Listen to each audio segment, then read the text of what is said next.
session 1 of this year's Melbourne Forum on Constitution Building in Asia and the Pacific.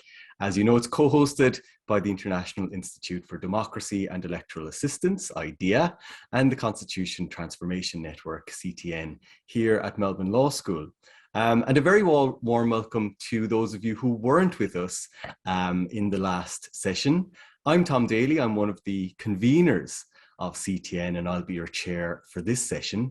And I just want to begin by acknowledging the traditional owners of the land where I'm located, the Bunurong, Boonwurrung and Wurundjeri Woiwurrung peoples of the Eastern Kulin Nation, the traditional owners of the unceded land throughout Australia, and to pay our respect to their elders past, present and emerging. And I extend that respect to all Aboriginal and Torres Strait Islander people with us here today.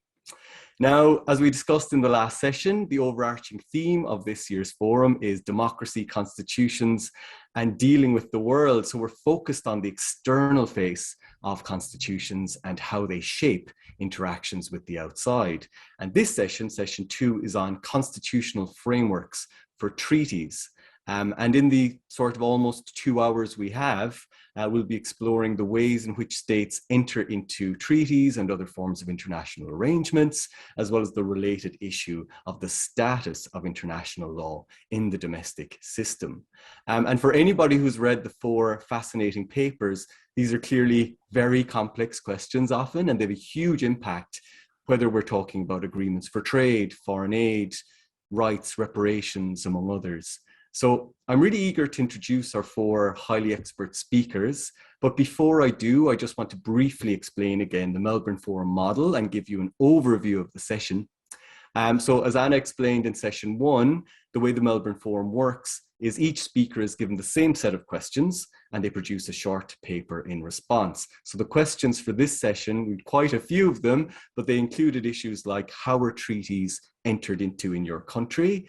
Is it relevant to distinguish treaties from other types of international agreement or distinguish between different types of treaty? How are these procedures reflected in the Constitution? Does the Constitution specify the status of international law in domestic law? And issues like, is there any debate in your country on the adequacy of the procedures for treaty making as regards things like transparency or accountability? And is there any pressure for change? So we really just wanted to get a sense of, the nuts and bolts of how treaties are agreed in different states and ratified, but also the extent to which the treaty making and ratification processes and the penetration of international law are contested or changing. So to explore these issues, we selected 4 diverse country case studies that each illuminate different dimensions of these issues. And these include, as we'll hear, the impact of constitutional silence or vagueness, the role of the courts and conventions in shaping the system and procedures, the lingering effect of colonial experiences in 3 of the case studies, and the importance of concretizing international law, even in a monist-oriented system, and more broadly, wider contextualizing or domesticating international law beyond simply enacting legislation, for example. So Abdurrahman Satrio is going to speak about Indonesia, where there's a very significant constitutional debate about the processes for ratifying treaties and the status of international law, which hasn't been resolved yet by the courts or the law. Dr. Jong-in Yoon will speak about South Korea, where the debate centers on commercial treaties, international agreements with Japan on sensitive post-colonial issues, and the highly unusual situation of inter-Korean agreements, so agreements with North Korea that occupy a sort of sui generis legal status. Third, Mr. Nima Dorji will present on Bhutan, where there's been criticism of the government's tendency to enter treaties without a clear plan for implementation. But we also have this very interesting phenomenon of silent incorporation of international law and the central influence of the gross national happiness framework. And then finally, Dr. Lian Teo will discuss Singapore, where we see a clear governing philosophy in the differential openness to different kinds of international treaty across issues such as trade, terrorism and rights, and significant attention paid to legal gaps, to soft law implementation, and even to treaties to which the state is not a party. So In the usual Melbourne Forum style, each of our speakers will present in sequence for 5 minutes. We know that's not an easy task, but we will try to stick to that limit. And I'll introduce each of them in turn before they speak. And then we'll open up for questions and fuller discussion, same as the last session, after they've all spoken. So we'll move to our first speaker. Discussing Indonesia is Abdurrahman Satrio. He's an independent legal researcher based in Jakarta, and he's published widely on constitutional law. I count myself among his many readers. So I'll hand over to you, Abdurrahman. Thanks, Tom, and thanks also for Cheryl and all of the organizer for inviting me to speak at this important event. I must admit that this is a privilege for a young scholar for me to speak at this event. So I must admit at first that this is a very challenging task to describe about the framework of treaties in Indonesian constitution, because this is probably one of the most intricate issue to grasp in Indonesian constitutional system. And that's because the Indonesian constitutions, which has been promulgated in 1945, it did not give a serious attention toward international law in general. And the reason why there is such a situation is because the framers of the Indonesian constitutions created that document during the end of the Japanese occupation in the 1945. And they create these constitutions within the environment that have a strong anti-foreign and anti-Western sentiment. At the time, there is a general perception among the framers of the Indonesian constitutions that always questioning the neutrality of international law regime, because they see international law as a Western product that only benefit the position of former colonial powers. And the reason is because they always claim that they have a bad experience, especially with Dutch colonizations in Indonesia. So there are many examples that can describe how Indonesia really distrusts international, or it only see international as an instrument to justify the state interest. And so if we look at the text of the Indonesian constitutions, it shows that it only regulates international law very briefly, especially in Article 11, where this provision emphasizing the role of the president as the main institution to make international treaty in Indonesia, as well as mentioning some role of the legislature during such process. But it must be mentioned that this provision did not explain the position of international treaty within Indonesian domestic law once it has been ratified. And it also did not mention at all about the status of other source of international outside treaty, for example, such as customary international aid. Also, this constitution did not recognize the status of other source of international outside treaties. And this ambiguity is also continued, not only by the constitution, but also by the law on international agreement in Indonesia, which is a legislation that implementing the Article 11 of the Indonesian Constitution. And again, similar to its root, this law only talks about the treaty-making process, especially about which institution are authorized to represent Indonesia during the treaty-making process, and how treaty was signed and ratified in Indonesia. And because of this situation, there is much confusion in Indonesia about how the position of treaty, especially among the Indonesian hierarchy of law. We don't know exactly what the position of treaty is. Is it the position that below the constitution itself, or it was positioned as a form of the law? There is not there is much uncertainty about that. And I must also mention about in Indonesia Islam, the ratification process of the treaty involved the enactment of a law or presidential decree as a formal sign that the treaty are officially ratified in Indonesia. And the enactment of a law was needed for a treaty, especially for the treaty which touching the interests of the general public in Indonesia. And since the enactment of law record the consent from the House of Representatives, so this is also a form of democracy, because there's an involvement of the legislature for the treaty that touch the fundamental interest of the public itself. However, with that specification the uh, about the process of ratified treaty, the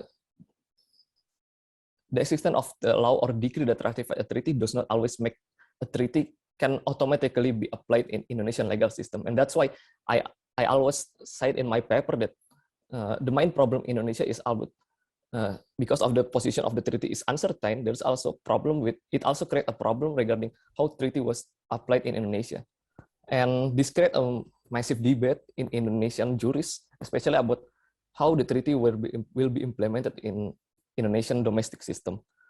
First, there's a group in Indonesia a group of jurists in Indonesia that believe if Indonesia use a dualist view regarding how the relation between treaty and international law or international treaty with domestic law.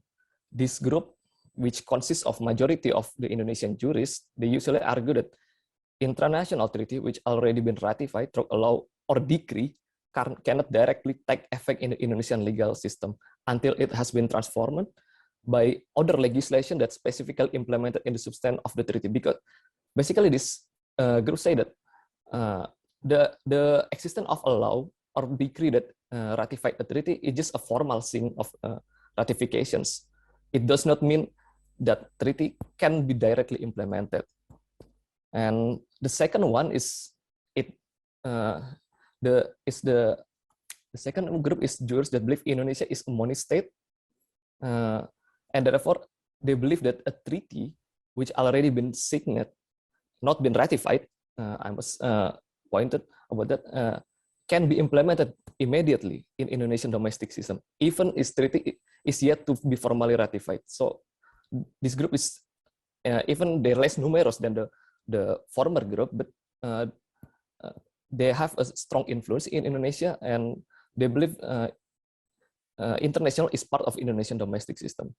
And this debate I can say that this debate was influenced how treaty was implemented in Indonesia before 1998, when Indonesia is still under authoritarian regime, and usually the dualist view tend to dominate the approach from Indonesian law enforcement institutions toward the implementation of ratified treaty.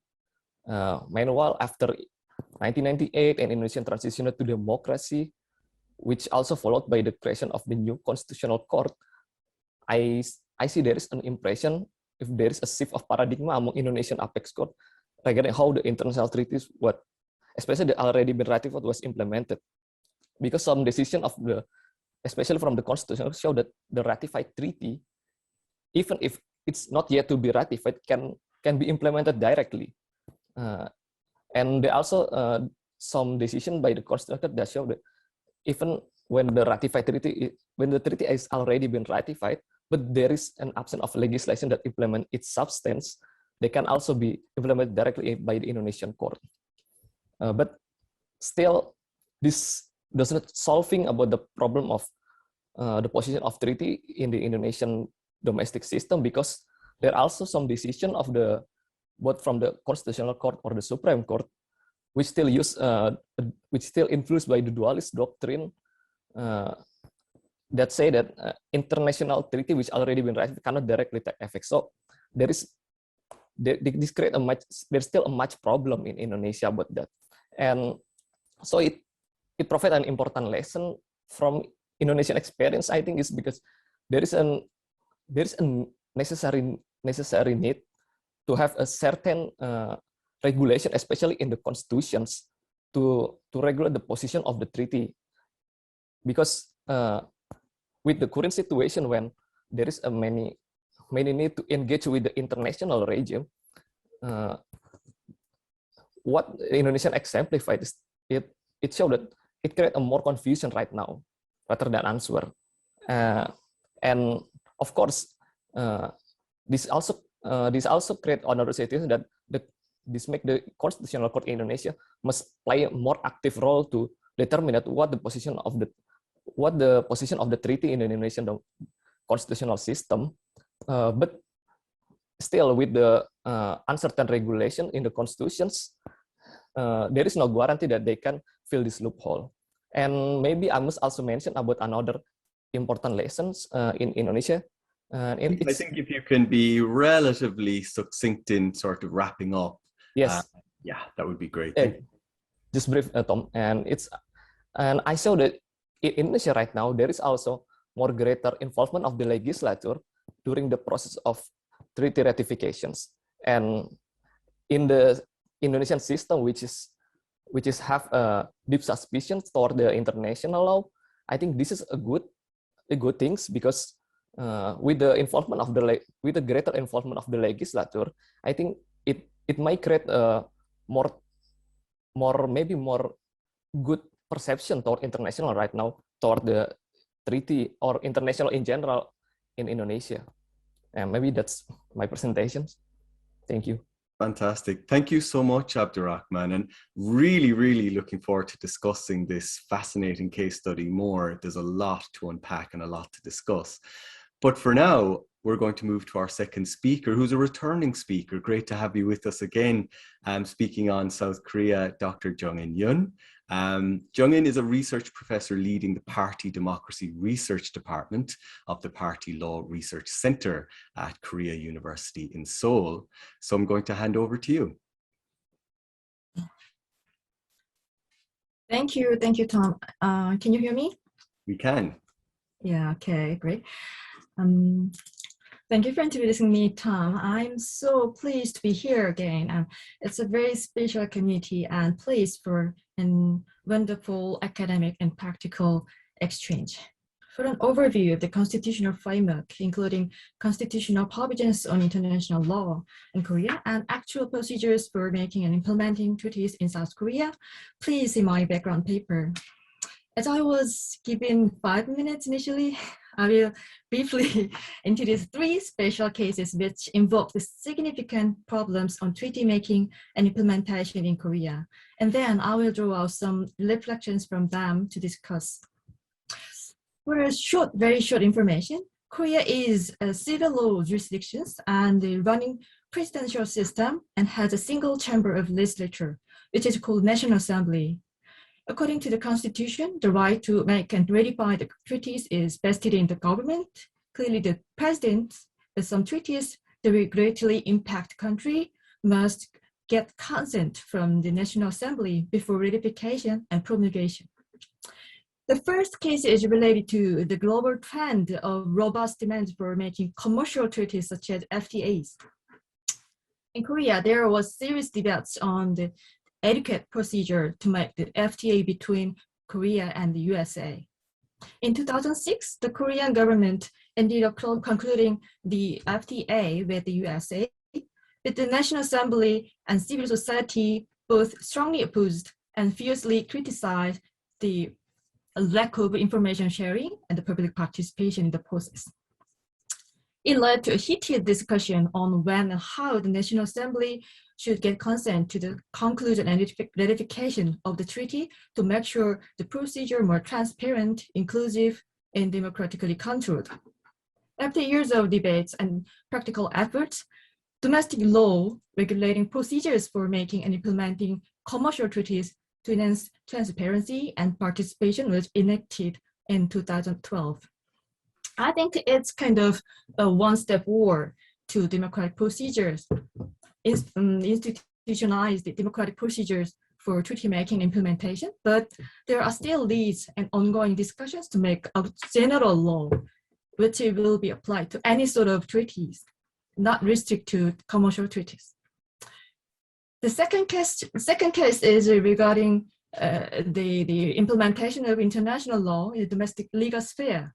There are complicated problems related to post-colonial justice between Korea and Japan. As illustrated in the paper, 2 international agreements between 2 countries. One is the lump sum agreement concluded in 1965 for final settlement concerning colonial damages on individuals. And another one is Japan-South Korea Comfort Women Agreement in 2015. They both invoked the victims' resentment as well as brought out serious social and diplomatic conflicts too. These cases demonstrated that there could be various conflicts to handle.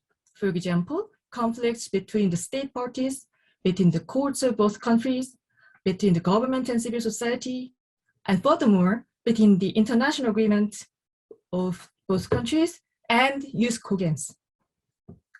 Thirdly and lastly, as a divided country, there's some unique problem regarding the intergovernmental commitments. As a divided country, South and North Korea, inter-Korean agreements and their implementation often raise legally and politically hard problems to solve.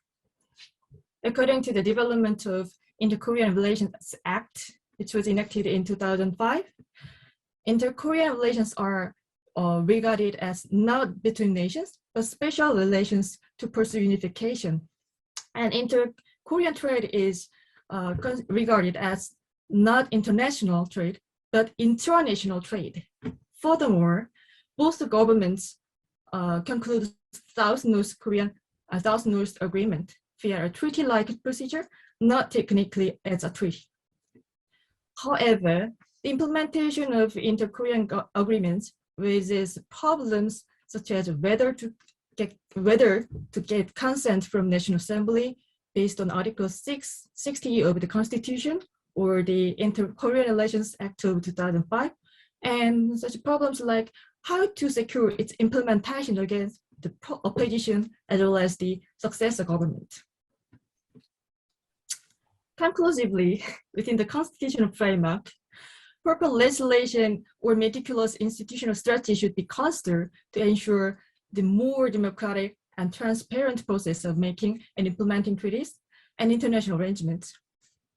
With a recognition that there are various actors and interests involved in the context, which will greatly impact the real practice and fulfillment of international commitments. By this reason, the legislature's control over the executive treaty making and making power is drawing attention and ongoing project in order to establish more democratic and acceptable way of treaty making practice in South Korea. Thank you for listening, and I will end here. Thank you, Jong-in. Once again, you met the challenge. It's really not an easy one, is it? But what a fantastic recap of your paper, and really looking forward again to discussing it when we finish the next two presentations. But our third speaker is presenting on Bhutan is Mr. Nima Dorji. He's Assistant Professor of Comparative Law and Bhutanese Law at Jigme Singye Wangchuk School of Law in Bhutan and a founding faculty member of Bhutan's first law school. So I'm going to hand over to you. Thank you, Nima.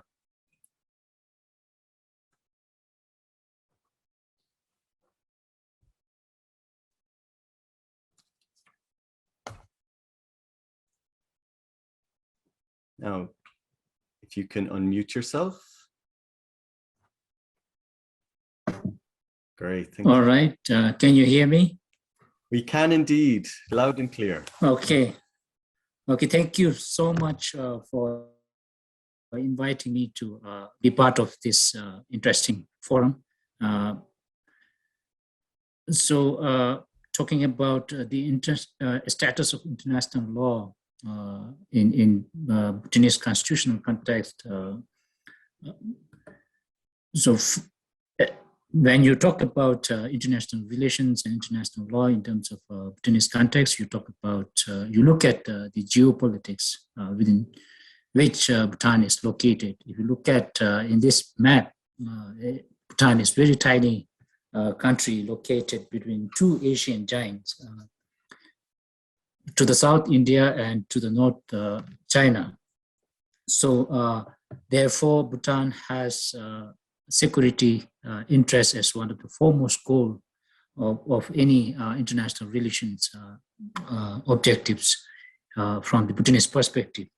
So therefore, until 1971, Bhutan remained in isolation, rather self-imposed isolation, because it worried about the security concerns Bhutan had, given the geopolitical situations around Bhutanese borders here in Asia. So Bhutan adopted written constitution in 2008, and however, even before that, Bhutan entered into treaties and international relations by signing various international conventions and also both bilateral and multilateral treaties. So therefore, looking at from the map, if you look at Bhutan's foreign policy, it basically talks about that the fundamental goal of Bhutan's foreign policy is to safeguard the sovereignty, territorial integrity, security, unity, and also enhance the well-being and economic prosperity of Bhutan. So if you look at the foreign policy, it's more about what we expect from foreign relations, all right? So therefore, foreign relations or the international relations are seen as sort of a means to realizing these particular goals. If you look at, it says that the realization of these goals hinges on the maintenance of friendly and cooperative relations and collaboration with all countries to promote just, peaceful, and secure international environment. So if the foreign policy objective is very clear that international relations is relevant to the extent that it contributes to safeguarding Bhutan's sovereignty, territorial integrity, security, and well-being of the people. Given the times, I'll move on quickly. However, when you look at the foreign objective, what you call it, foreign policy objectives, it seems like it is more about Bhutan only sort of a thing. But if you read through the constitutional provisions, if you look at Article 722, which empowers state to impose a certain reasonable restriction in the fundamental rights, it states that it can sort of impose reasonable restrictions when it concerns the interests of friendly relations with foreign states.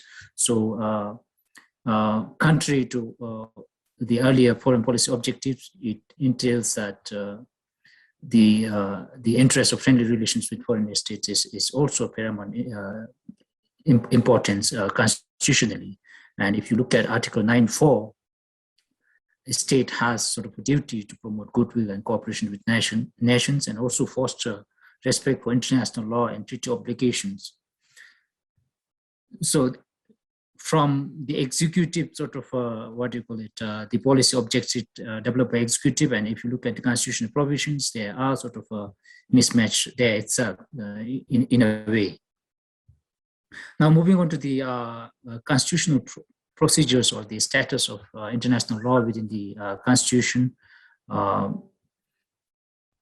there are certain provisions that are related to international law and how the Constitution recognizes international law. So Article 10, Section 25 basically talks about the international conventions and covenants and other treaties and agreements should be duly acceded to by the government and must be ratified by the parliament. So in this process, what it involves is within the phrase "the duly acceded to by the government," it basically involves the signing process.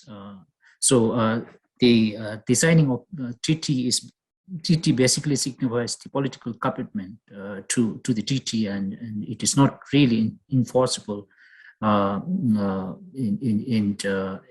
in constitutional sense and in Bhutanese perspective. It has to be ratified by the parliament, and ratification process basically involves parliament going through each and every provision of the treaty and being passed similar to any other ordinary legislation in Bhutan. So ratification process basically involves sort of discussing in the parliament by the representative of the people, and then that basically constitutes sort of a consent by people to treaty. And then if you look at the Article 1025 also talks about these. Once it is ratified, it will be deemed to be the law of the kingdom. So therefore, it's given sort of a status of any other domestic legislation here in Bhutan. So when in terms of ratification process, what happens is there is no resolution or particularly any sort of a separate requirement for enactment of separate legislation for implementation of treaties as per the constitutional provisions. What is required is it has to be passed as any other legislation through the parliamentary process. If you look at Article 1025, however, it doesn't have sort of primacy over constitution. So constitution is Bhutan is based on the principle of constitutional supremacy. So even international treaties and international laws are subject to constitutional provisions. And if it is inconsistent with constitution, then as you can see in Article 1, Section 10, it provides that any provisions of law, including international law, shall be considered null and void. So this is the process how international, treaties are entered into in Bhutan, and this is very textual sort of examination. However, in practice, the international treaties and international laws are implemented through enactment of specific legislations. Therefore, there are mismatch between the constitutional provisions as well as and the actual practice in implementing treaties in Bhutan. And the other aspect of relationship between the international law and domestic law in Bhutanese perspective is also that while there is for instance, the example I draw on is on the human rights treaties. If you look at Bhutan, is not party to any international treaties regarding human rights. However, in the constitution, Bhutan has found place, special place for human rights in the Bhutanese constitution, where it incorporates almost same sort of provisions that are there in the International Covenant on Civil and Political Rights, as well as economic and social and cultural rights, right? And this has more sort of a relevance to the concept of gross national happiness. And wherever there is sort of relevance in the Bhutanese values and how it connects or reinforces Bhutanese values, it seems to the international conventions and treaties seems to find easier way to incorporate, sort of, which I call it silent incorporation, because there is no signing of treaties or ratifications, but rather direct incorporation of those international law norms into Bhutanese domestic legislations, including constitutions. So I think I took more than 5 minutes. I'll end my presentation here, and I look forward to discussions and questions and to answer follow-up questions if there are any. Thank you so much. Thank you so much, Nima. And such an interesting analysis once again, and hopefully we'll be able to tease out some of the main themes there as well in the discussion. So our final short presentation is on Singapore from Dr. Lian Teo. And Lian is Provost Chair Professor in the Faculty of Law at the National University of Singapore in US. And she's a leading researcher in public and international law. It's great to have you with us. So really looking forward to hearing from you. Over to you. I'm afraid we can't hear you, although you seem to be unmuted. So I think it may be to do with your headset. Hear me now? There we go. All right. Go. Okay. Well, thank you very much, Tom. And I noted from your earlier remarks that you said one thing Singapore was well known for was clear governing philosophy. Okay, that's one good thing that we have. We do consider ourselves very often the last technocratic and rational state in the world. But I think one word that can be used to characterize Singapore's treaty practice is deliberation. Nothing is done by accident, nothing is rushed into. So just quickly, there is only one particular method of entering treaties, though there are many variable approaches towards implementing these treaties, dependent upon the treaty itself and the subject matter. As far as popular concern about the treaty-making process is concerned, there is none, because people aren't very familiar with it. There is increasing interest in other questions like, why don't we enter this treaty? Or why don't you remove the reservation to this treaty?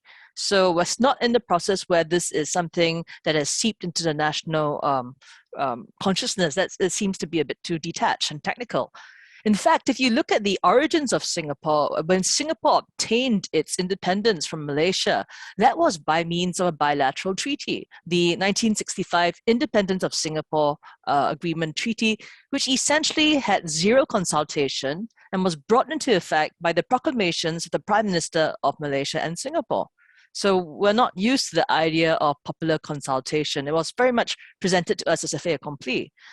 We also don't seem to have a colonial hangover. I mean, it was interesting that Indonesian colleague mentioned the struggle of Indonesia towards, how international law is a Western imperialist instrument. And Singapore used to sing that song in the 1960s. And this was evident in a parliamentary debate over the Copyright Act, where during the course of that debate, the law minister said, we go to all these conferences, these international IP conferences, but we're not going to sign any of these treaties because, quote, these are just meant to benefit developed countries who will not share the knowledge of us.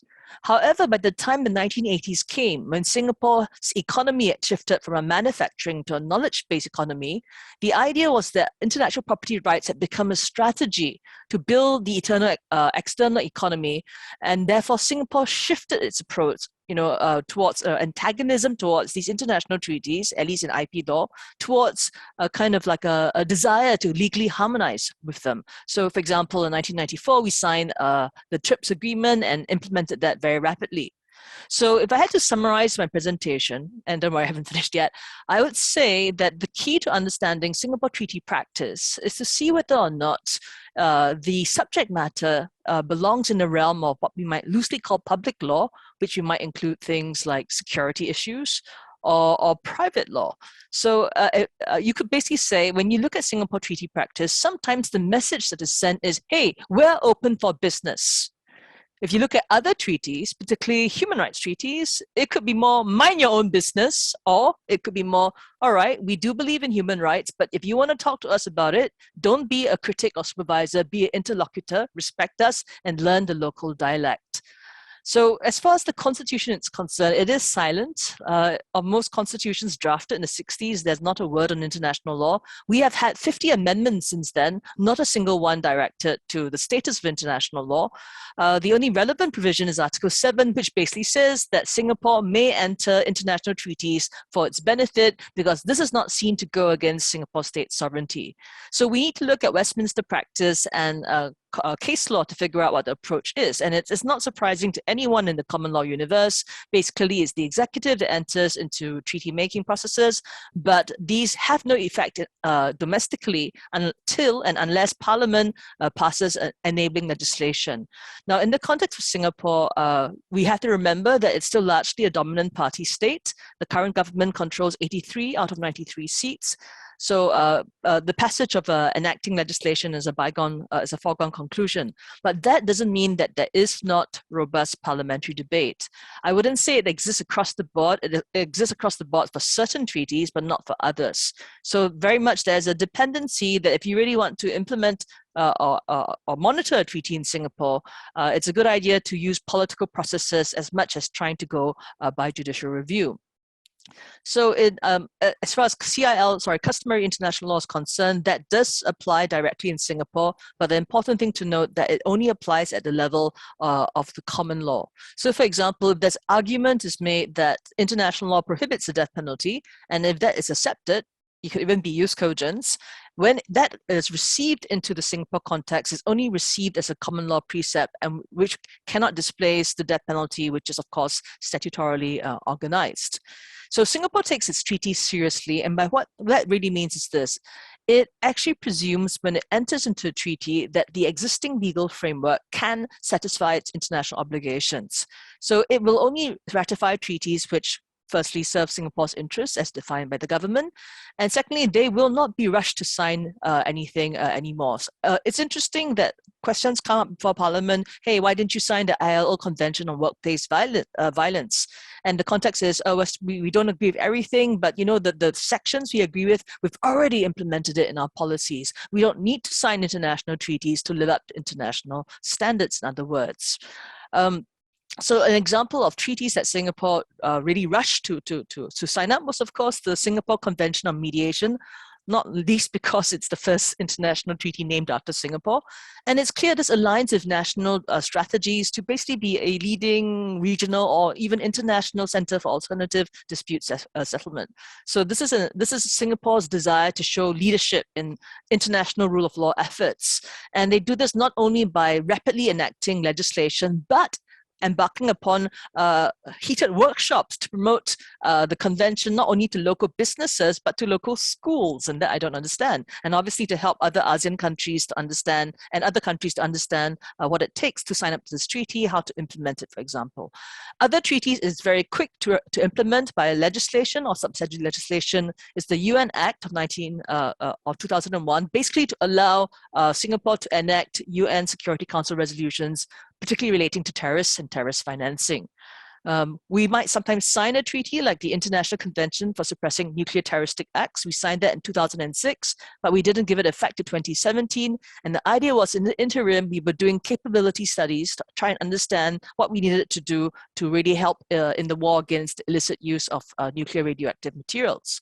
So obviously it's clear from this, you can see that there is a desire to embark upon a project of legal harmonization when it comes to trade and commerce. And this will be done through legislation, because you need to have rules to operationalize these international standards. However, another thing that's also interesting is those treaties which seek to bring about quasi-universal jurisdiction for things like hostage takings, the whole prosecute and extradite obligations. Singapore will also implement that by legislation to ensure that it can live up to its duties of international corporations. Now, if we look at human rights treaties, again, the basic idea is we're not interested in window dressing. We're not interested in virtue signaling. If we sign up to something, we're going to be jolly well sure we can live up to it and that we agree with it. And if we don't agree with it, we will attach reservations. For example, if Singapore has laws for Muslim minorities, which might go against gender egalitarian laws, when we sign up to CEDAW, we'll put up some reservations. But Singapore has also been known to remove reservations. So it kind of like takes a slow, gradualist approach. When it can get the support of the community, it then may take away the reservation. So basically, when Singapore signs up to Labour Human Rights Treaty, it assumes that it is not adopting any further obligations which other than ones that already exist under domestic law.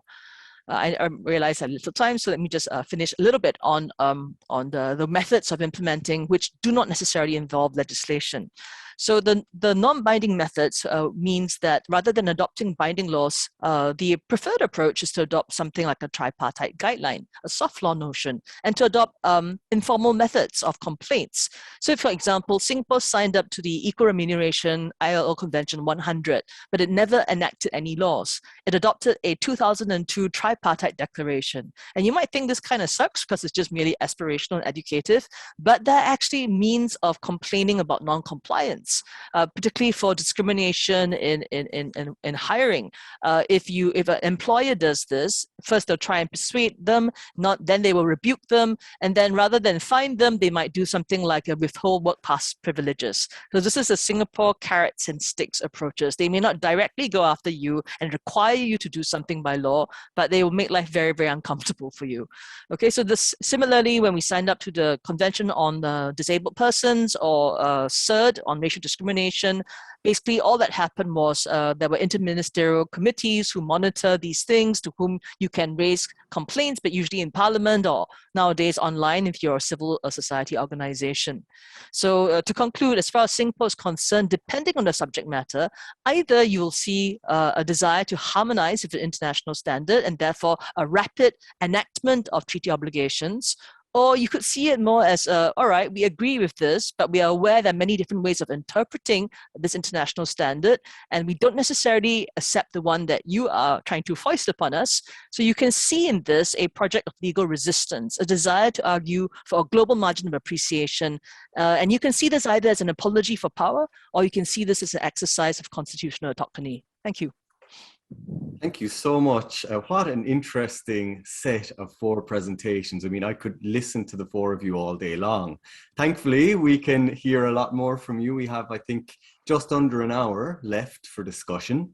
And we're going to open the floor up to fuller discussion, same as in the last session. So we have both our assembled panelists from across the forum, the 4 sessions, and we have the audience who are joining us remotely as well. And you'll recall Dinesha said in session 1, the forum is designed to encourage healthy and open exchange of views. And we really, really want to hear your views, especially from your own country context. So for our forum speakers, I invite you to please turn on your videos, but do try to keep your microphone on mute when you're not speaking to avoid any background noise.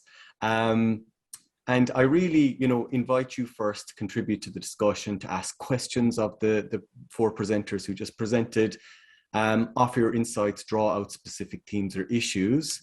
If you want to speak, you can just use the raise hand function or send me a message in the chat on Zoom. And if you can introduce yourself very briefly when you do appear, it would just be good for us to get to know you better. For the audience, you can join in too, so you can type your questions or comments into the Q&A box in Zoom, and I'll read your questions aloud to the panel. So I'm going to open it up here. I don't see any immediate hands being raised. Oh, I do. We have Arturo Villagran. Arturo, great to have you with us. Fire ahead. Yeah, cheers. Thanks, everyone, and good night to all. My name is Arturo Villagran, and I'm from Guatemala. It's almost midnight here, but this was a discussion I couldn't miss at all. I'm Arturo Villagran, right now a university lecturer, and I was, until a few months ago, I was the director of treaties of the Ministry of Foreign Relations, so I have a little bit of experience negotiating treaties at the international level. So my questions is I have a threefold questions for the panel, just either to answer or just to think about. But the first is what I have, is more of a dialogue. Is there a dialogue in your own countries between constitutional lawyers and international law lawyers? It seems that there's a conflict between the conflicts, one says it's soft law, meanwhile the other one goes on and says but it's not in our constitution. So it's that debate which I just want to hear about, which in lots of places, even in Latin America, it's almost non-existent, because it seems that it's 2 realms apart. And this idea of just a general public law, it's more beyond. So that's my first one. The second one is just going when it comes conflict of treaties between national constitutions. They seem to be a little bit spark dialogue, but there seems to be lots of different ways or methods of dealing with this. One is through jurisprudence, or the other one is actually having in place laws which actually says if there's a conflict, you need to withdraw. So I just want to see your words, how have your jurisdictions dealt with this? Have you enacted laws and procedures? I heard Korea doesn't have a full, but it has in FTAs, but not a full law. I know jurisdictions that do have procedures that say in place if there's a conflict of laws, you need to expel it. And the last is, I want to say, it's on accountability, executive accountability. For me, there's 2 prongs when negotiate, when treaties. One is negotiating per se, and the other one is domesticating. Negotiation seems to be quite a black hole. And it seems that when it comes to negotiation, that's where the tricky bit comes in, because there can be foreign pressure from like big states to smaller states. Also unfair negotiations. I've been in tables where like there's 10 of the other country with only me and the other side, and I'm like, oh, I need to know everything now, like when it comes to FTA. So like, now I need to know about this, now this, and dispute resolution, and it's impossible to maintain. Or sometimes some abusive conducts, and that later, like if those just knowing international law, one it's signed and later goes through ratification process, you cannot change a comma because the Vienna Convention on the Law of Treaties prohibits you to do so. So what do you do in those scenarios to better be like a better accountability mechanism, like even after that, like during this negotiation, which is usually black hole process? Do you have some guided principles, or do you have more parliamentary control, or you have later judicialization or other bits? So this is just me ideas that I've had like gathered after my year and a bit of experience being working at the Ministry of Foreign Affairs. So thank you so much. It's been just so informative, and thanks again. Thank you, Arturo. I think you're one of the only people I would allow ask multiple questions. Myself and Arturo go way back. So, okay, I think because there's quite a lot in that, I might just hand over to Cheryl to ask a question, and then I'll take Georgie and perhaps Anna if you still have your question. Cheryl, over to you. You're on mute. The immortal words. Sorry. You think I would have learned by now. Thanks, Tom, and great to see Arturo again. He didn't mention, but Arturo is an old Melbourne colleague, and it's lovely to see his face. And I'm very glad he raised the question of unequal bargaining position in treaty negotiations, because I think it could be an important part of the story we're thinking about here. But so we've just heard four very interesting and very different presentations, but I was wondering, listening to them and also just reading more generally about what's going on with treaty making and ratification and implementation around the world, whether we're seeing trends and whether those trends might be interesting anyway, just in their own right, to understand what's going on with the relationship between domestic and international law, but also whether they might offer insights to people drafting new constitutions. I mean, in the light of all of this, what would you say about the external face of a constitution? And so let me just try out the trends that seem to be emerging. One is that initially many constitutions said almost nothing about treaty making. And that I think might be for a number of reasons, although I thought the Indonesian explanation of that was very interesting, the sort of the anti-colonial, also Meiji constitution influence. For countries that have emerged from the British constitutional tradition, however, it's because of assumptions about what the executive is, and that comes back to a point that Anna raised in the early sessions about strong executives. But now, moving into the third decade of the 20th century and 21st century, we now seem to be seeing a much greater interest in a more open process of ratification. And when I say more open, one that at least involves the Parliament and that maybe reaches out beyond the Parliament to the public more generally. And there's some interesting questions about what parliaments can actually do at that stage, and Arturo raised some of those as well. But that does seem to be coming through quite clearly in some of those cases that we looked at, including Bhutan and South Korea, where I think in both cases we were told that the process of parliamentary deliberation was a serious one. In Bhutan, going through the treaty clause by clause. The other bit of the puzzle is the status of international law and domestic law. And out of it, at least some of these cases we've been looking at, we see formally monist, but in practice maybe not, because of course, in reality, not every treaty can automatically operate in domestic law. It needs to be translated into domestic law in some way. And I think that's an interesting development as well. And then the final thing, which I hadn't expected, but learned from these presentations, at least two of them mentioned what was described as silent incorporation. The idea that maybe you just do the substance of an international treaty without actually signing it. And that's quite an interesting development as well, because presumably it means that insofar as there are treaty monitoring processes and so on, you're not bothered with them, but you do have the substance of the treaty in domestic law. So it's just my reflections listening to these presentations and thinking about these issues. I'd be really interested in what the panelists think about all that.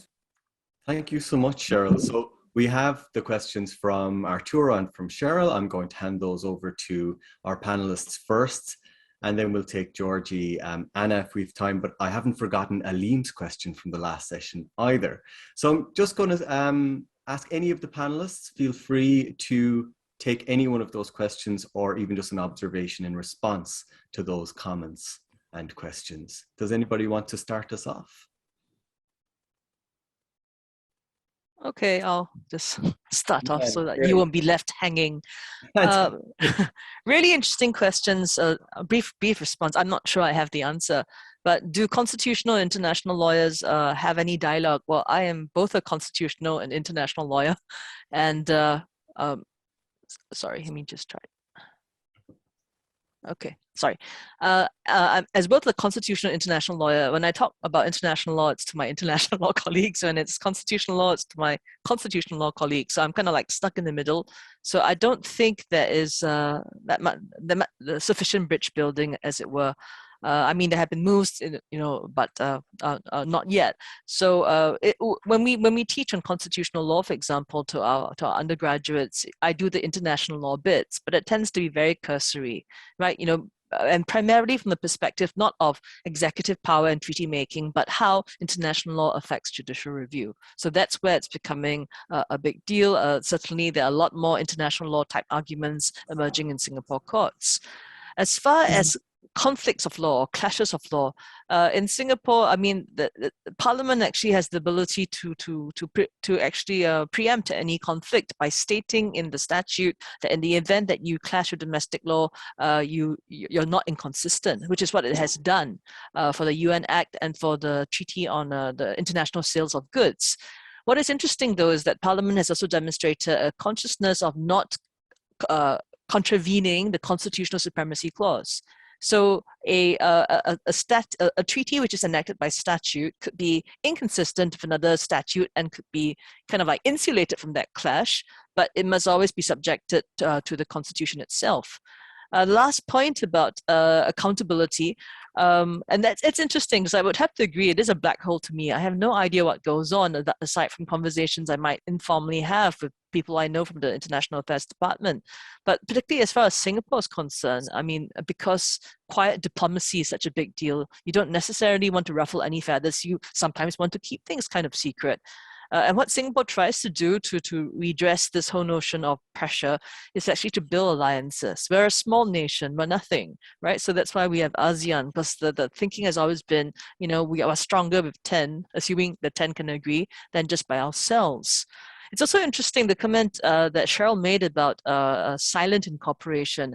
And I think it's just really this. It's actually about the difference between obligation and aspiration. If you sign up to a treaty and you implement that, that's a legal obligation. You can be called to account for that. If, however, you say, oh, well, I like this treaty, but I don't like this clause, but these ideas are good, then it's just simply, just being inspired by a good idea. So you're keeping it in the realm of aspiration and good ideas rather than the realm of law. That's all I should say for now. Thanks. Fantastic. Thank you, Leanne. And I must say I'm very sympathetic to your position of being both a constitutional and international lawyer. I would say the same about myself, but sometimes people look at you like you have two heads when you say that. But I would say I'm a sectoral international lawyer when it comes to international human rights. So Do any of our other panelists want to offer any observations or responses before I take our next batch of questions?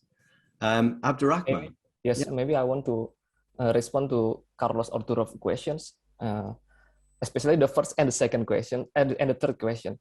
The first, Carlos asked about how the interaction between constitutional lawyer and international lawyer. And in Indonesia, especially Indonesia experience, before Indonesia transitioned to democracy in 1998, actually there is almost no interaction between international lawyers and domestic lawyers, and that's because, and I think that's because at the time Indonesia is very authoritarian and nationalistic states that use only international law only for their interests, and that's why at the time they see international only as a tool for them to give good impression to the outside world, but they don't really care about how it was implemented in the national system.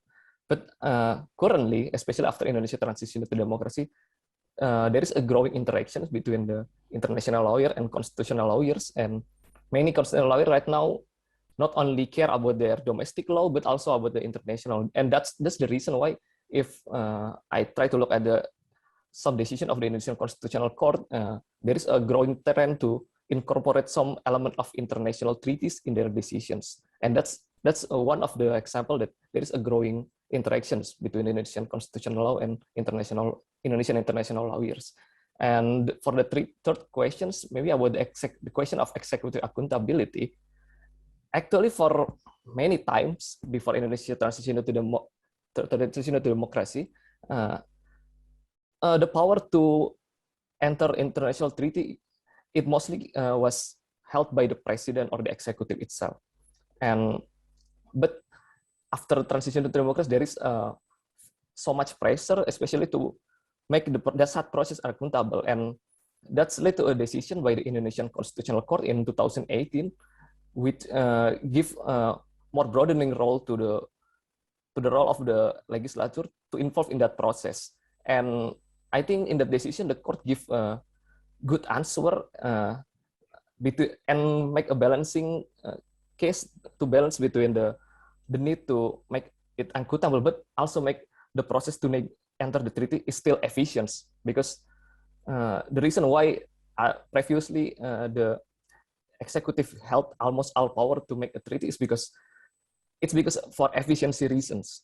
But the court make a decision which say that right now in the early process for negotiate a treaties, the executive need to consult with the legislature, but only in the early process, because it especially to decide whether the international treaty need to ratify through a law, which need a consent from the legislature, or if it was not really important treaties, it don't need to be ratified through a law, but only for executive decree. Thank you so much, Abdurrahman. Really interesting, sort of resonating to a certain extent with Leanne's comments about, the nature of the political system and how it can have a really concrete impact on the process, how open it is in terms of treaty making and ratification, and then the practical implementation, whether it's just window dressing or whether you're actually doing something with that international treaty domestically. And also this idea of the accountability versus efficiency question, I think that crops up in so many different states. Well, we need to get all of these things done. And I think especially in a developmental state, when you're trying to get, economic development, for example, that can be a strong argument that you're saying we need to turn around these free trade agreements so that we can boost our development. So really, really interesting things to point up there. I can see our list is getting longer, so I will stop talking. But I'm going to take batches of 2 again. I'm going to take, batches of 3 in a sense. Georgie, Alim, and then Anna has a follow-on from Alim. Alim, I'll either read out what you put in the chat in session 1, or you can just ask it straight again. And then we've Mariam and Benny and Jungin. So Georgie, over to you. You've been very patient. Thanks very much, Tom. I'm from the University of Melbourne as well. And all of the constitutional provisions that have been discussed consider the role of the state in the implementation and assumption of international obligations. You know, this top-down process very much in keeping with the interstate idea of public international law. I was wondering whether there are any other processes or actors that are relevant in considering the experience of international law in your countries. I'm thinking, for example, of theories of transnational legal process, the idea that private actors or civil society or sub-state actors can take up international norms and standards and contribute to their sort of internalization, sort of whatever the Constitution says about how international law is meant to enter the state. Thank you, Georgie. Fascinating question. I'm going to hand over to Aleem. Aleem, are you with us? Do you want to ask your question verbally again, or I might just read it out? Thank you, Tom. There we go. Yeah, good afternoon from the Philippines. My question is from the perspective of the private sector, or particularly those that are involved in the economic policies from the international trade relations, for instance. In relation to my first question in the first form, which is also related to what Singapore made mention about how they resolve the conflict internally, domestically, wherein there's a strong influence from the executive. Also, Bhutan made mention about their huge respect for international law. Singapore cited about the strong influence of the executive branch in prioritization of, say for instance, investment policies. And also Korea made mention about the domestic legislation that are being required, so on with Indonesia. My question is related to what Indonesia cited in challenging the ASEAN policy in 2011. What happens if there is a conflict between the legislative or the executive, say for instance in Singapore, or even with the Indonesia experience, if the conflict arises domestically? Because what happened normally is that the effect in the international investment, for instance, if your branding as a country doesn't resonate your respect in the international trade, it has an impact to making business. So it has a huge impact to the economy of the country. How is it being resolved in the four country scenario if the conflict are arising domestically? And how do you regain also your brand to make sure that you address those gaps brought up by challenging some of the charter that you already ratified? Thank you, Tom. Thank you, Liam. Such a central question. Really looking forward to hearing the responses. Anna, you have a follow-up question there, don't you? I do, and it was just related back to the question that Aleem asked in my panel. And it's not just because I'm guilty because we didn't get to it, but I think it kind of brings out some points that were made in this panel as well. And there Aleem asked about how the rules for incorporation of international law or for treaty making in the constitutional text sort of signal something to the international community, and he was asking about Afghanistan in that context. But I think what I got from the papers in this session, one of the many things I got, was that the constitutions are at the very least unclear, they're silent, they don't really give a lot of guidance or a grand statement of how this happens. To the world, that's not what the Constitution is doing in this case. And I wondered if this might reflect more on the context in which different constitutions are made, as well as things like legal history and legal systems and so on and so forth. But I did wonder whether panelists might reflect on what this uncertainty or in the constitutional rules and how that matters both for the constitutional operations but also for international relations. So I think we heard from Singapore, from Leanne, that it gives the government a great deal of flexibility, right? They can say, well, we're doing this here and something else here, and we don't have to justify the choice between the two. But I did wonder about that kind of lack of clarity and what that means. Thanks. Great, thank you, Anna.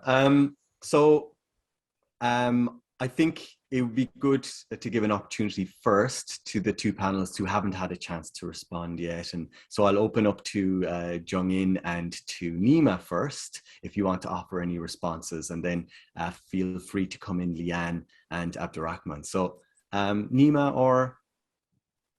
Yeah, I can start. Right. Thank you for questions, particularly on George's question, role of other partners in implementation of treaties, as well as pressing government or the state to enter into treaties. We do have, it's a very small country, but we do have lots of civil society organizations. For instance, when it concerns women's rights or the child rights, we have National Commission for Women and Children. So they particularly, what do you call it, have greater influence on implementation of international treaties, particularly on child rights conventions and CEDAW and others. Particularly, they also these particular civil society organizations are also part of what you call it, preparing reports regarding those international treaties to the relevant international organizations. Therefore, they do play a very important role in implementation, as well as pressing government to be mindful about the commitments that they have entered into. So there are other civil society organizations as well, which are what you call it, but for example, there are rainbow organizations who basically talks about rights of LGBTQ and others, and make several what you call it, prepare several reports to research and how Bhutan should enter into treaties, but Bhutan haven't entered into most of the human rights treaties, but they have found ways to implement those through domestication of provisions in those treaties. And also to answer, provide answer to earlier questions, some sections of questions, a group of questions that were put forward, particularly on Carlos Arturo's questions, whether we have dialogue between international law and constitutional law. In Bhutanese context, is very interesting here, particularly because we don't have many international lawyers and constitutional lawyers. So we started our first law school in 2017. So I'm part of this law school right from the beginning.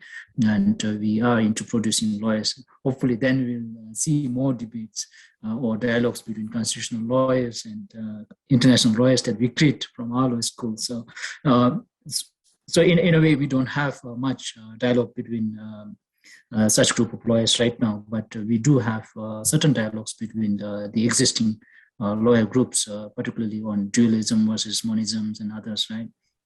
And in terms of withdrawal, when it concerns conflict with national law, we do have rules or procedures for treaty making, which also includes withdrawal.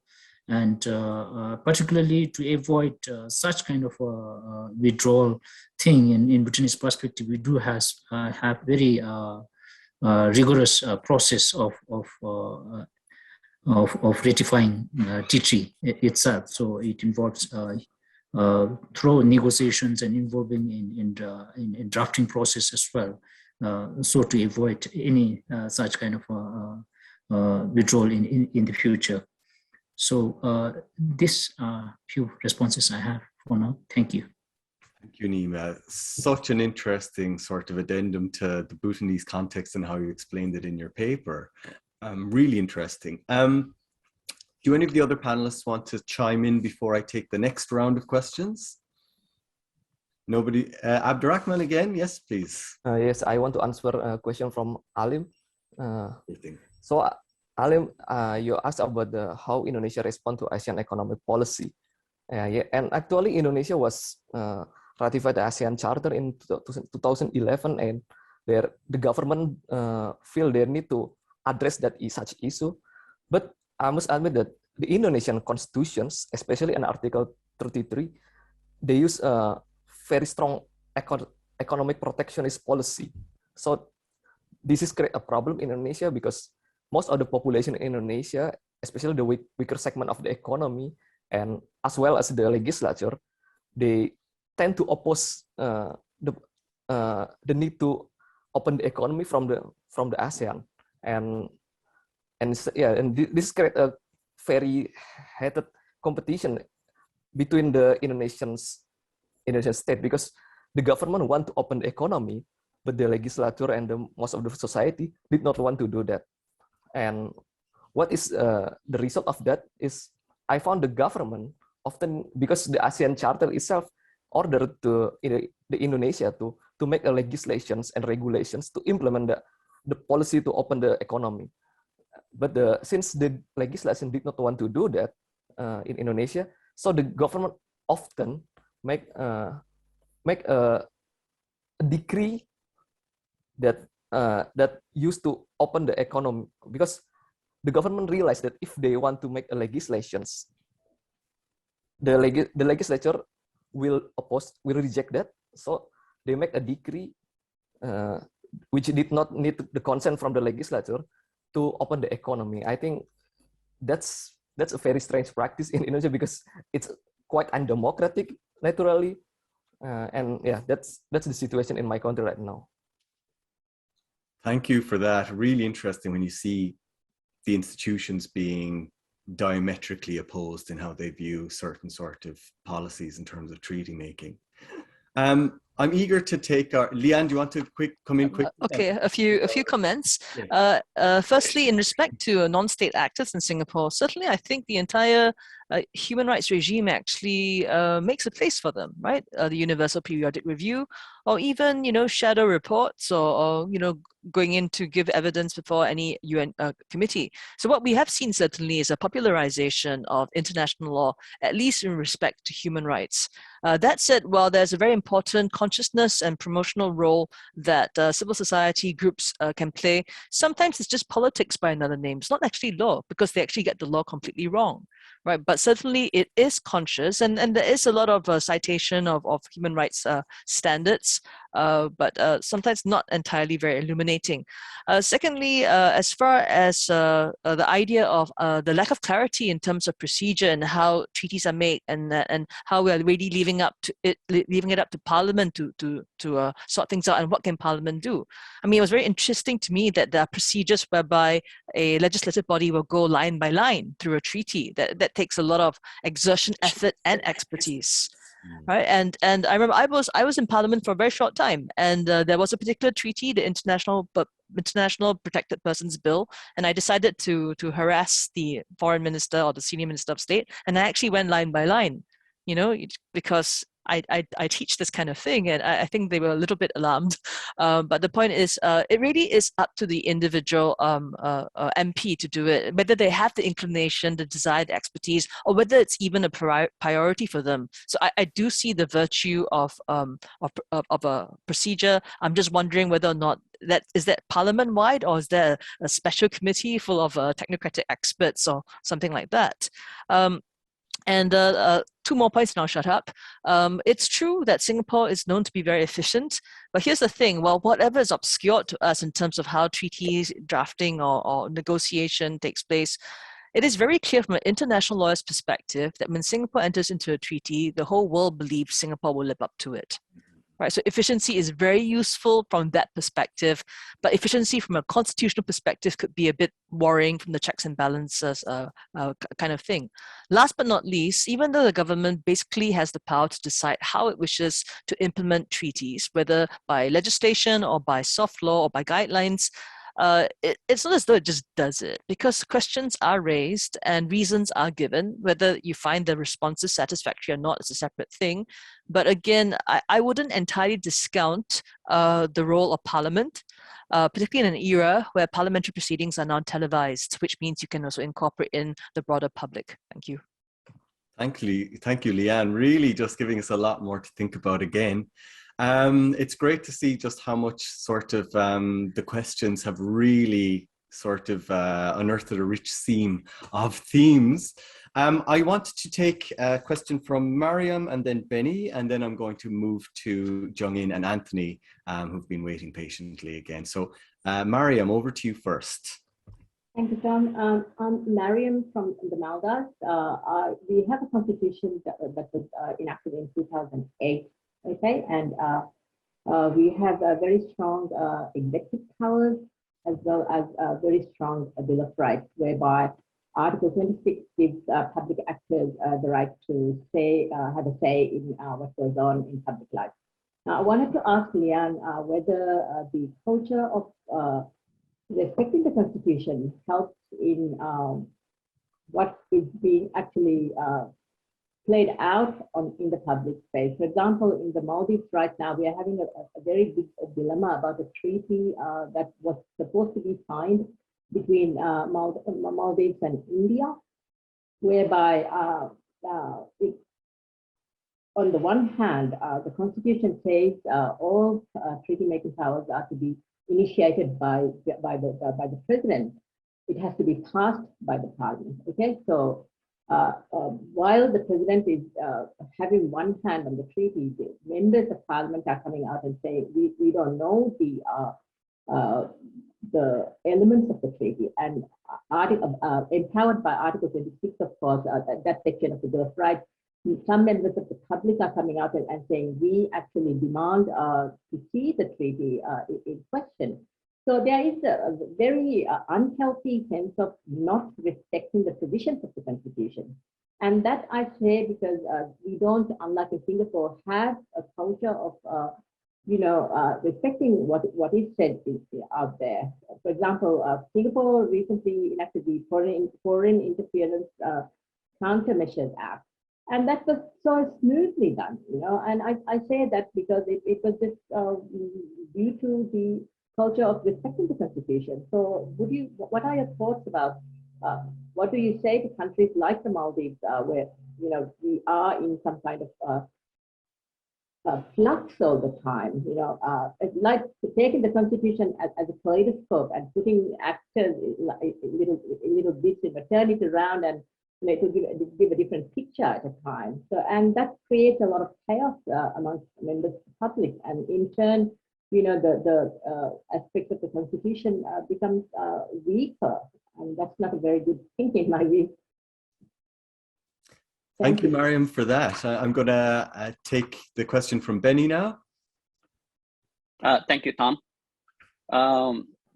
My question is on the issue of withdrawal from treaties, because a lot of the discussions have been on entering into treaties and the role of parliaments. I note that Bhutan has a process, because this is very a hot issue in the Philippines. You must have read about our president being sued in the ICC, and for his war on drugs. So what he did was he withdrew, Philippines membership to ICC, and this was brought to the Supreme Court, because we are a presidential system, so the president is the main architect of foreign policy. So of course our constitution doesn't provide for that system of withdrawal from treaties. So the Supreme Court ruled. Okay, this was not a complete victory for the president also, but the Supreme Court upheld this power to withdraw, saying that because the law that Parliament passed on the membership of the Philippines does not provide for that provision that it should also concur in the withdrawal. So the Supreme Court said that is moot and academic. But of course the Supreme Court also mentioned that before the withdrawal, okay, the Philippines is bound by that treaty. So I think it's important to also look at the process of withdrawal revocation, especially in cases where the implementation would be adverse, especially to the leaders or to the executive. Thank you, Tom. Thank you, Benny. So I'm just going to come back out to our panelists again. Does anybody want to lead with an answer there on the basis of those questions? So, I mean, Nima, I might just go to you first, because Benny asked us about the withdrawal process and noted that Bhutan has a specific process. Do you want to offer a response? Yeah, sure. So withdrawal again must happen through parliamentary process. There are conditions for withdrawal put in place, but we don't have any review, judicial review done on that particular process, or we don't have practical examples of any treaty being withdrawn by Bhutan as of yet. Therefore, such implications, I'm not sure, but there is sort of a procedure which is there put in place for withdrawal, but we haven't had any withdrawal yet. And the process is yet to be checked on that particular in that particular circumstances. So I don't know if I answered the question, but procedure is there, but it's not yet implemented. So we really don't know the consequences it would have in the relationship between domestic law and international law. Thank you. Thanks, Nima. Maybe if it happens in the future, you'll come back and tell us all about it. Okay. Of course. Jung-in, I'm mindful that you haven't had much of a chance to respond yet to a lot of the questions. Can I just ask you, do you have any response on that question of withdrawal? And then I might just hand over to Leanne, who might have a response to Mariam's question. But Jung-in, do you have any thoughts? Sorry, actually, I don't have any. I don't have exact information to offer regarding to the withdrawal process. Sorry, but actually, I don't like to give you some very small pieces of thoughts while listening to the discussion. Actually, as Anna noted before, the exact provisions and attitude toward the foreign relations, and including treaty-making procedure and status of international law reflected in each constitution, largely depends on the ideas and thoughts. For example, very actively responsive or negative or something is largely depends on the thoughts of the founders and drafters of the time when the constitution was actually made.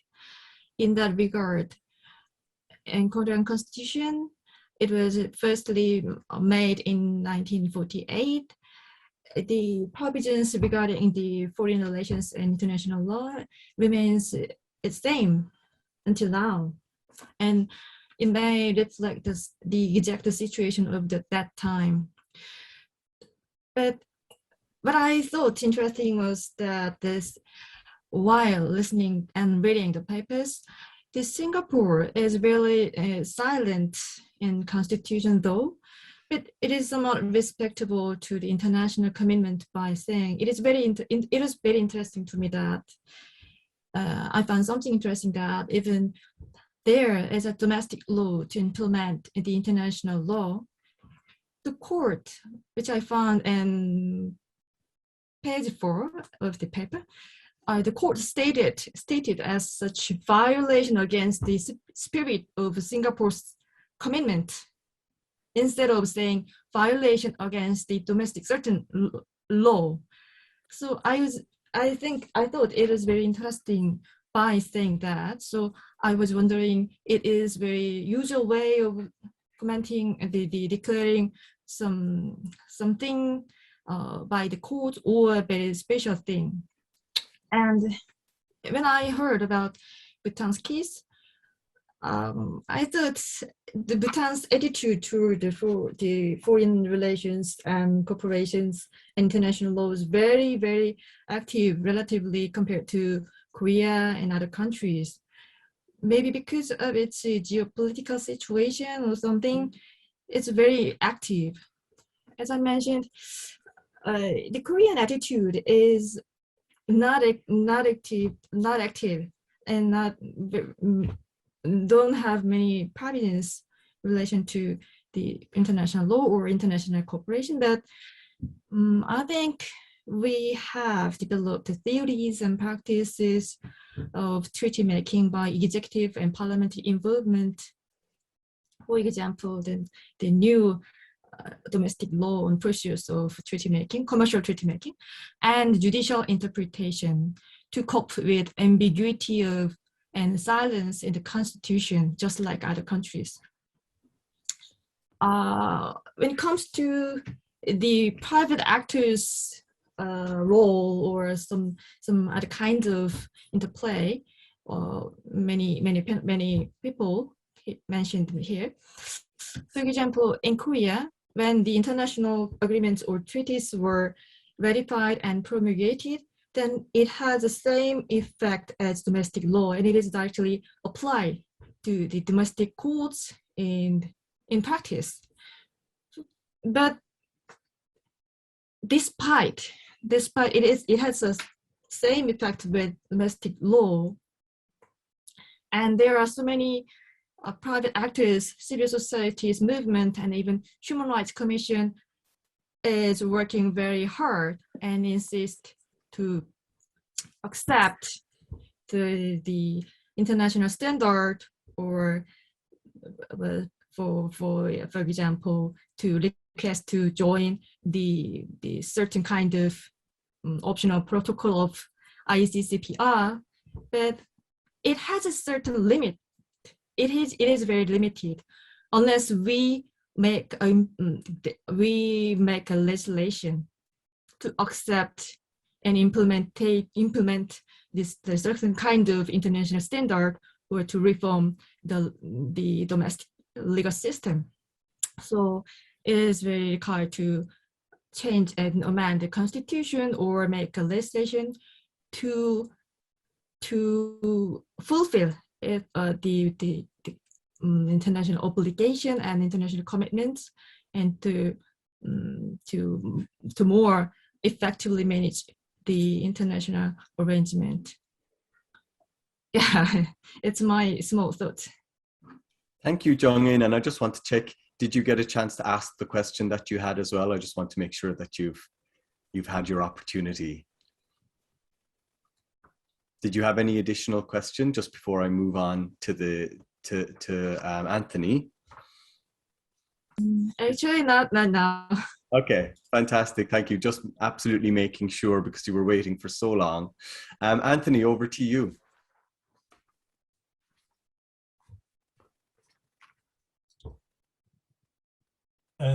Thanks very much.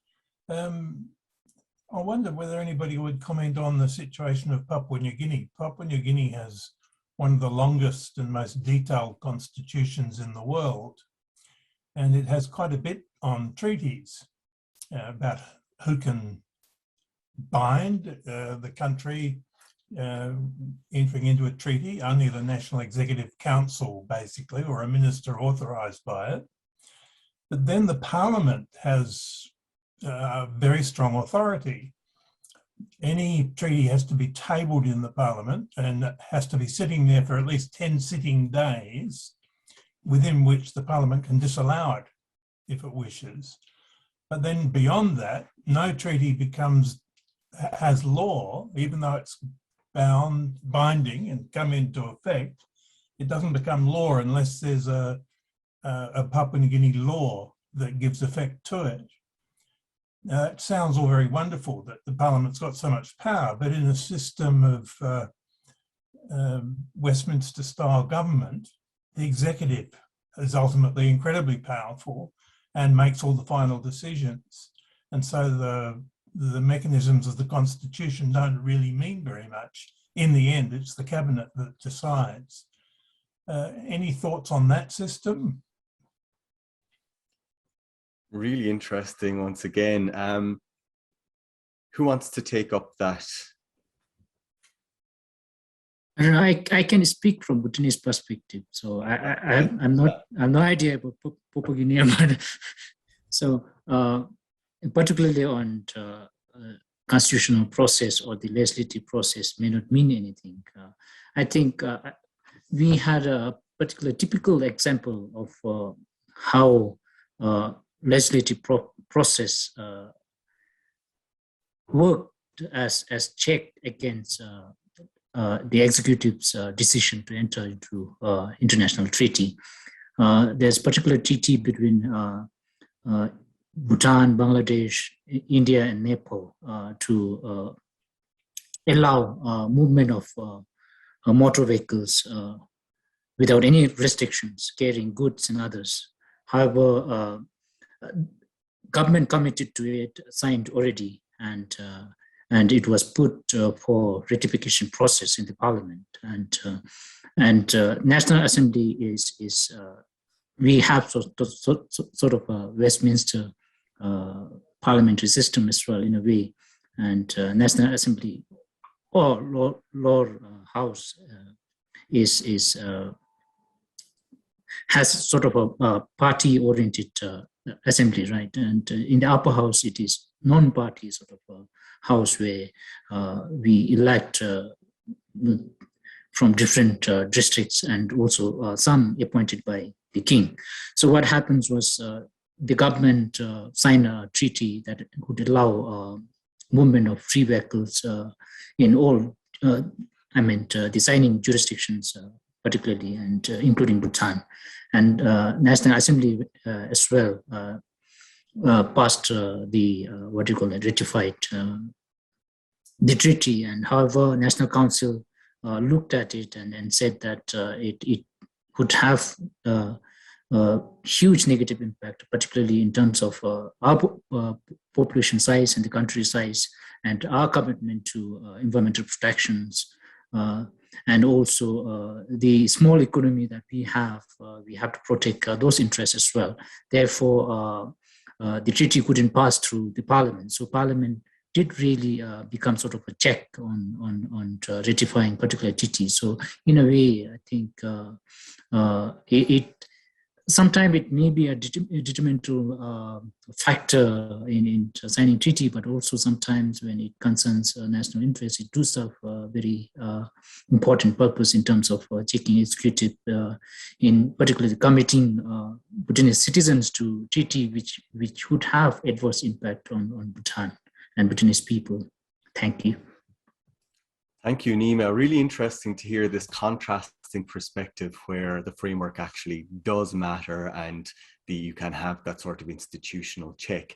I wonder, can we bring in? I'm going to come to you, Joseph, in 1 second. But can we bring in perhaps Christopher? Do you have any view on this, considering that it relates to PNG? What's your view on Anthony's question, if you want to offer one?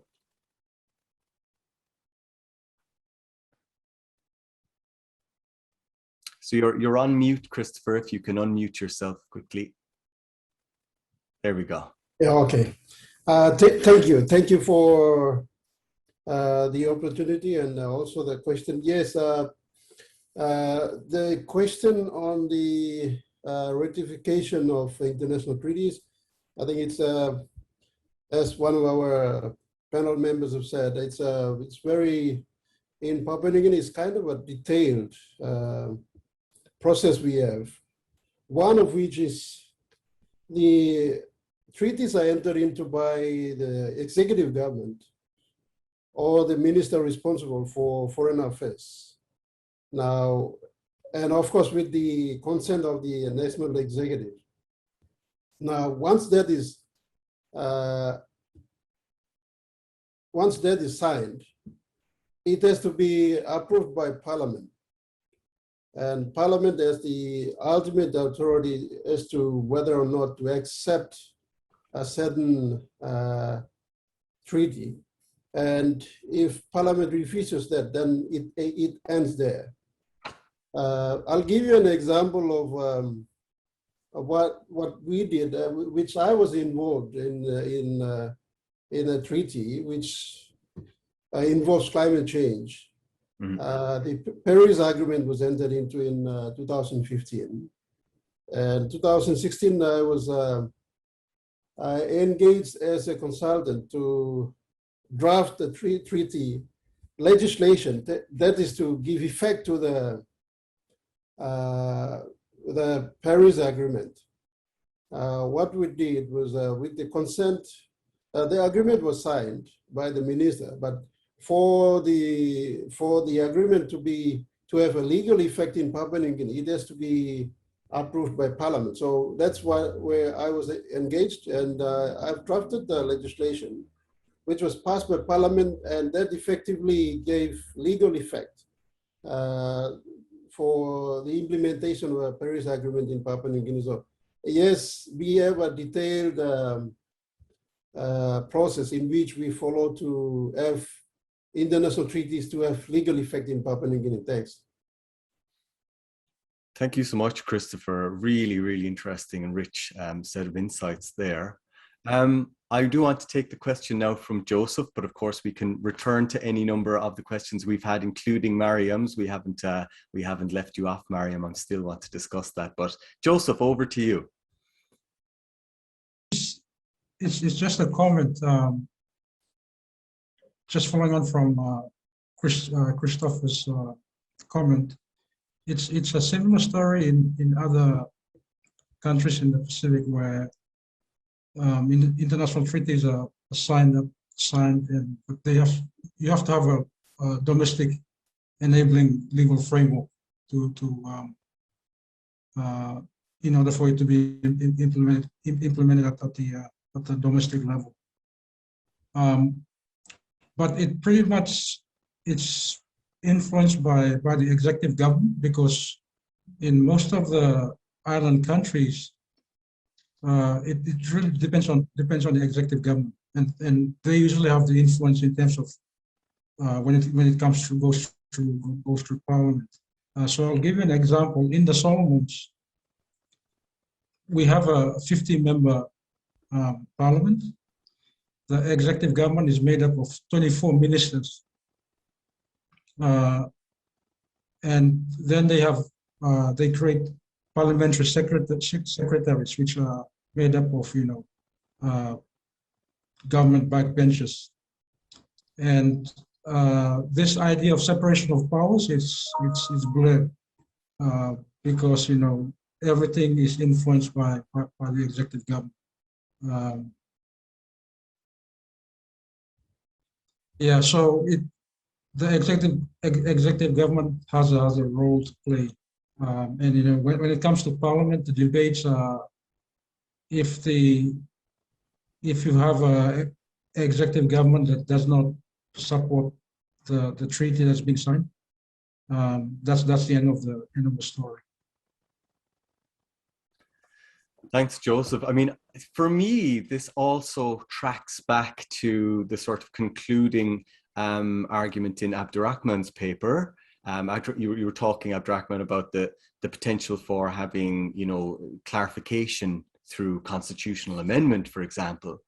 Do you think that would, listening to this, for example, and if you have a really strongly entrenched practice of the executive simply doing what it wants, to a certain extent, regardless of what the formal constitution says, do you think an amendment to get greater formal clarification would constrain the executive in Indonesia,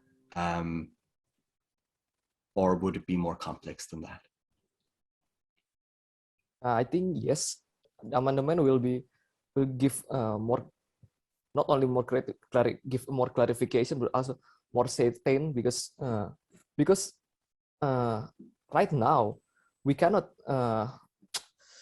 deny that there is a need to engage more with the international world, and since we have a very old provisions in the Indonesian Constitution, I need to point that when Indonesia transitioned to democracy and amending its constitution, the provision about international, it did not change at all.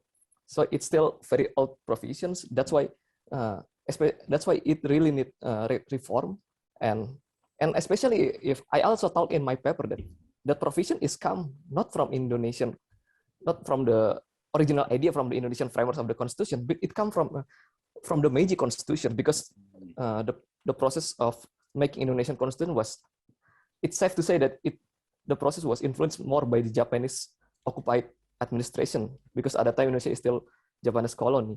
So that's why I think it's really need to be reformed right now due to the growing situations in the world. And other than that, I think why it's also need to be amended, because right now there is a tendency of Indonesia to become more undemocratic because there is some strong and populist leader which right now govern Indonesia. That's why if we can amend the constitutions itself and make it more, especially the procedure to enter international more more democratically, I think it will be good, not only from the perspective, international perspective, also from the domestic perspective, domestic need.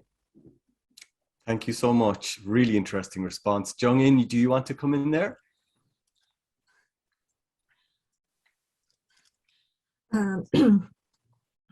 It was not directly related to the previous comments, but the more previous comments and discussions.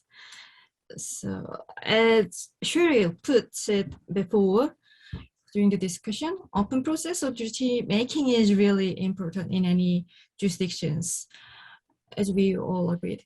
But it is hard to identify which step is right. So I was wondering, it is a very simple question to the panelists and other participants in this discussion.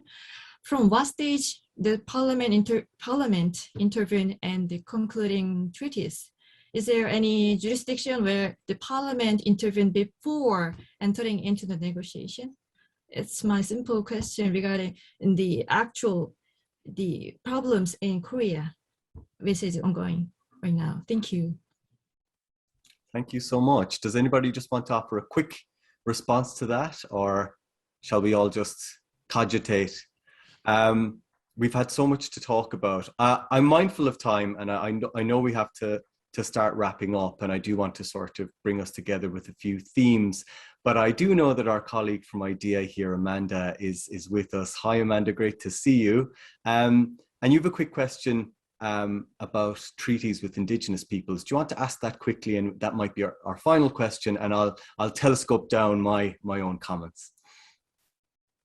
All right, thank you, Tom. I'm sorry to take away from your comments, so I'll keep it very brief. I was just struck by the example from Korea of the difference between sort of treaties with largely international actors, what's considered international actors, and then with North Korea, and how there's sort of this very distinct area of law that deals with those particular treaties. And it reminded me of some of the issues around treaty making with indigenous tribes and peoples that live within the borders, let's say, of countries. So it's not really international treaties as such, but sovereign to sovereign treaties still. And I'm not sure how relevant this question is for the current panelists, but I know that there are many countries represented in the virtual room today that do have experience with this. If anyone cares to speak to it, I'm just wondering if it's mentioned in constitutions and dealt with sort of as a separate category, or silence is sort of the main practice. Such an interesting and important question. Thank you, Amanda. Does anybody want to offer a quick response on that? Is anybody champing at the bit? I don't see any hands going up. I mean, for me, to a certain extent, this question, Cheryl, go ahead. Can I just say something quickly in response to Amanda? She probably knows that there is a treaty process going on in Australia, but at the subnational level. And I think for that to proceed without too much of a constitutional hitch, it has to be quite different from the sort of treaties we've been talking about. It needs not to be an external treaty, it needs to be an internal treaty between peoples. So it'll be very interesting to see where that goes, but it's certainly another genre of treaty. And one of the questions that will certainly arise in that context is the extent to which the parliament of the states concerned should be involved, the extent to which the public should be involved, and whether an eventual treaty should have any protection in the state constitution. Thank you so much, Sharon. And for me, this all tracks back around to Mariam's question again. You know, she was talking about the scenario in which you have a very opaque, non-transparent process for treaty making, and you know, members of the public are asking for greater detail or information. But we have to always remember that the public are not a monolith either, and certain, you know, members or communities within the domestic system might be more affected or harshly affected by certain treaties than others. that, you know, sometimes that can all be obscured, as we know, from the international law angle, where it's the black box of the state still sort of it reigns supreme, even though there is much greater nuanced thinking among international lawyers now, I think, but still, you know, the nuts and bolts still operates to a certain extent in that way. I just want to finish up because I don't want to hold anybody after time. I just want to finish up with a few reflections, and I've actually completely rewritten them while I've been listening to everyone. And I suppose while I was listening to everyone, I mean, some of the main themes that were jumping out at me were, number one, how governments deal with international treaty making can mirror how they deal with sort of the boundaries and the constraints of the law overall. So you can sometimes get a sort of lesser respect for the constraints of the law, that it just translates into how they deal with international treaty making. So they might be more likely to enter a treaty knowing that they're not going to take it all that seriously. So going back to the window dressing issue that Leanne so eloquently sort of dealt with. But I think we also heard about how, if we're talking about the external face can look like a very rule of law abiding face if you're very efficiently sort of entering into treaties and then implementing them.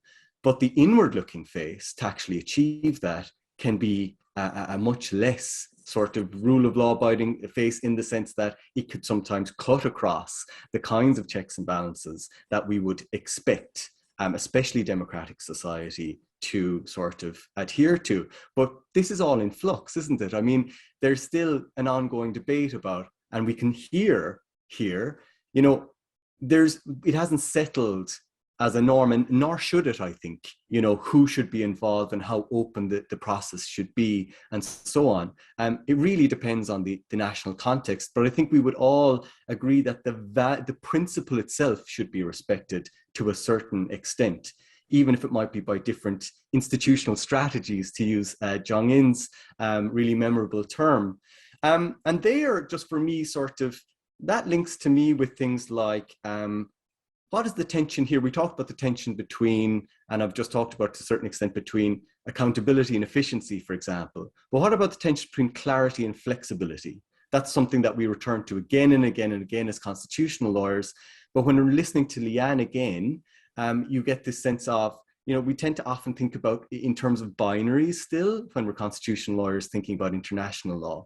Is it monist or dualist? You know, how is it incorporated into domestic law? But what we hear from Leanne is, you know, a special care has been taken in Singapore to sort of have a multi-speed or multi-level of sort of implementation mechanisms from hard law all the way out. And that's really interesting itself. You know, that just makes us think about, you know, international law not just as a sort of a hard artifact to be brought in from the outside, but that wider process of how do you actually concretize it in some way that doesn't always have to be legislation. But for a lot of me, you know, for a lot of this, for me, you know, whatever of these angles we're talking about, I think the massive elephant in the room, and we've only touched on it to a certain extent, and I'm sure it'll be drawn out more, is climate change and the climate crisis. COP26 is going on right now, and how much does that crisis totally upend or transcend our traditional categories in terms of treaty making? We heard about, you know, Singapore likes to sort of say we're open for business when it comes to trade, but, you know, leave us alone when it comes to human rights. But the climate crisis cuts across all of those categories. And increasingly, we're going to see a situation where some of the rights protection is going to be achieved through investment issues, because that's the one that's going to be the Trojan horse to a certain extent. That's the one that's going to have bite. And I think that's something that constitutional lawyers have to start really grappling with as well, because for constitutional lawyers, there's a similar process of sort of an upending of categories. You know, climate crisis will bring together the public and the private dimensions of law in ways that we haven't really fully sort of seen yet. The final thing I just want to sort of to talk about is just bargaining power. And whereas a lot of our discussions have really usefully talked about the historical roots and experiences of the state and how those shape how the state interacts with international treaty making and so on, and international processes, the outside more generally, because of what it's experienced. But we need to start flipping that as well for what is the future-oriented sort of picture here, because with climate crisis, we have countries in the Pacific, for example, where they are much more exposed to the effects of climate change. But we're now in a situation where we need universal action to achieve a mitigating response. So even the best multilateralism that is regionally based isn't enough. And that's something that is a really difficult one for us to get our heads around, again, because it brings in the kinds of issues of comity among nations and solidarity and all of the nice, high vaunting values that often we'll see in the preamble to the Constitution, for example. But how do you give them bite? How do you give them teeth? So those are just some of my finishing sort of thoughts, and very different to the ones that I'd actually written up for myself. And that concludes our discussions for today. But I really, really just want to thank our speakers just so sincerely. Abdurrahman, Jong-in, Nima, Leanne, I hope you're happy with me using your first names, and to everyone participating in this really fascinating discussion today. I mean, it's just been such a great start. And don't miss Thursday, we're going to be having the second half of the forum, and that'll start at 1 p.m. Melbourne time with session 3 on constitutional frameworks for international investment, chaired by the one and only Cheryl Saunders. And session 4, the final session, will be on subnational engagement in international relations, which Cheryl already just touched on. That's chaired by Amanda Katz-Barrell. So thank you, everyone. I hope to see you all on Thursday, and really looking forward to it once again.